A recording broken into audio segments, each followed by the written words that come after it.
Ben ritrovati al meteo. Peggiora il tempo sulle nostre regioni, ma vediamo il dettaglio di sabato 21 luglio. Sul Veneto al mattino qualche pioggia solamente sui monti, ampie schiarite soleggiate invece altrove.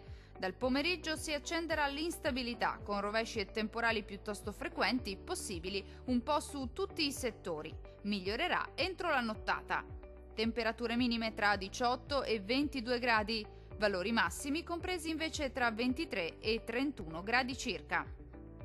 Diamo uno sguardo al Friuli Venezia Giulia. Poche novità, situazione molto simile con qualche pioggia al mattino solamente sui monti, più soleggiato altrove. Col passare delle ore temporali sparsi possibili un po' su tutti i settori, ma anche in questo caso migliorerà entro la nottata. Temperature minime tra 18 e 22 gradi. Valori massimi compresi invece tra 25 e 32 gradi circa.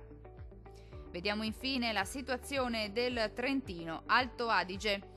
Qui il tempo sarà spiccatamente instabile sin dal mattino e per tutto l'arco della giornata rovesci e temporali piuttosto diffusi, localmente anche di moderata intensità.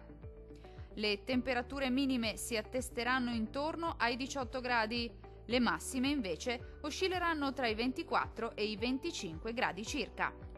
Dal meteo di Antenna 3 per ora è tutto. Arrivederci!